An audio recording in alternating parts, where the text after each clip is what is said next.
देखिए, जो कुछ लोग बोल रहे हैं वो तो उनके व्यक्तिगत विचार हैं। अब उसमें तो हम लोग कुछ बोल नहीं सकते। वो व्यक्तिगत विचार करने की लोकतांत्रिक पार्टी है। देखिए, अब इसमें विश्लेषण जारी है। अब इसमें गहन चिंतन जो है जारी है और एक बाकायदा इसमें सब लोग बैठेंगे और इसमें विचार किया जाएगा, चिंतन किया जाएगा कि ये जो करारी हार हुई इसका क्या कारण है। इसको निश्चित रूप से गहरी चिंतन करा जाएगा और हमें किस तरीके से जो है इस जो हार हो रही है उसको किस तरीके से लोगों के बीच में जाकर जीत में कन्वर्ट करना चाहिए। और देखिए, वजह इस तरह से कुछ नहीं होती। एक ज़माना ये भी था कि भाजपा को जो है सिर्फ एक सीट पूरे देश में मिली थी, तो उसका ग्राफ कहाँ था ये आप अंदाज लगा लीजिए।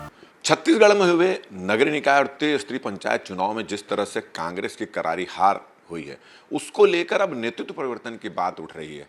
हमारे साथ इस पूरे मुद्दे पर चर्चा करने के लिए पूर्व मंत्री अमितेश शुक्ला जी यहाँ पे मौजूद हैं। कांग्रेस लगातार जैसे अपेक्षा थी उस अपेक्षा में खरी नहीं उतरे, आप लोगों की पूरी उम्मीदें भी हो गई। क्या कौन है इसके लिए जिम्मेदार? ये स्थिति निर्मित हुई, इसके लिए क्या है? देखिए, अब इसमें विश्लेषण जारी है। अब इसमें गहन चिंतन जो है जारी है और एक बाकायदा इसमें सब लोग बैठेंगे और इसमें विचार किया जाएगा, चिंतन किया जाएगा कि ये जो करारी हार हुई इसका क्या कारण है। इसको निश्चित रूप से गहरी चिंतन करा जाएगा और विचार विमर्श किया जाएगा। नहीं, उस पर क्या लगता है पार्टी को अब इतनी हार हुई है, उसके लिए पार्टी को क्या क्या किन किन चीज़ों पर सोचना चाहिए, क्या लगता है आपको? देखिए, मुख्य रूप से सोचना जो चाहिए वो ये चाहिए कि हमें किस तरीके से जो है इस जो हार हो रही है उसको किस तरीके से लोगों के बीच में जाकर जीत में कन्वर्ट करना चाहिए। और क्या हमारे पुरानी चीज़ें थी, क्या हम उसको जो है वो छोड़ रहे हैं या भूल रहे हैं? क्या ऐसी चीज़ें थी जिसको कि कांग्रेस जो है अपनाती थी, क्या चीज़ें हम लोग नहीं अपना रहे हैं? क्या इसमें एक गहन चिंतन और विचार विमर्श करना पड़ेगा, सोचना पड़ेगा और निश्चित रूप से उसका कुछ ना कुछ सलूशन निकले जिससे हम आगामी आने वाले समय में निश्चित रूप से जो है अच्छे परिणाम निकलेंगे उसके कांग्रेस के लिए। कांग्रेस के कई लीडर्स हैं जो आज नगरीय निकाय चुनाव में कांग्रेस की जो स्थिति है उसके लिए प्रदेश नेतृत्व को इसके लिए जिम्मेदार ठहरा रहे हैं। टिकट वितरण जिस तरह से होना चाहिए नहीं हुआ, जो विनिंग कैंडिडेट है उसको नज़रअंदाज कर दिया। एक आपके पूर्व विधायक बोल रहे हैं कि पैसे का खेल इसमें चला हुआ है, तो इस तरह की बातें हो रही, इस पर क्या कहना है? देखिए, जो कुछ लोग बोल रहे हैं वो तो उनके व्यक्तिगत विचार हैं। अब उसमें तो हम लोग कुछ बोल नहीं सकते। वो व्यक्तिगत विचार करने की लोकतांत्रिक पार्टी है, लोकतंत्र है जिसके जो विचार हैं वो अपने विचार बोलता है। मगर हम लोग तो हाई कमांड से बंधे हुए लोग हैं और हम लोग ये जानते हैं अच्छी तरह से कि जो भी निर्णय हाई कमांड लेगा वो हम लोग को शिरोधार रहेगा और हम लोग को ये आशा है कि हाई कमांड जो भी निर्णय लेगा वो सही लेगा।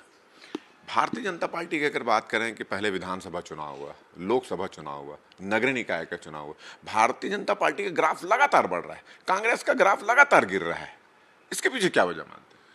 देखिए, वजह इस तरह से कुछ नहीं होती। एक ज़माना ये भी था कि भाजपा को जो है सिर्फ एक सीट पूरे देश में मिली थी, तो उसका ग्राफ कहाँ था ये आप अंदाज लगा लीजिए।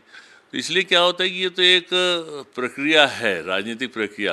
कभी उतार होता है, कभी चढ़ाव होता है, इस तरह से चलता रहता है। तो इस तरीके से ये सब चीज़ें हो रही हैं और निश्चित रूप से कांग्रेस आने वाले समय में अच्छी तरह से जीतेगी। इस पर विचार विमर्श करके हम लोग सुधारेंगे, जो भी गलतियाँ होंगी उसको सुधारा जाएगा।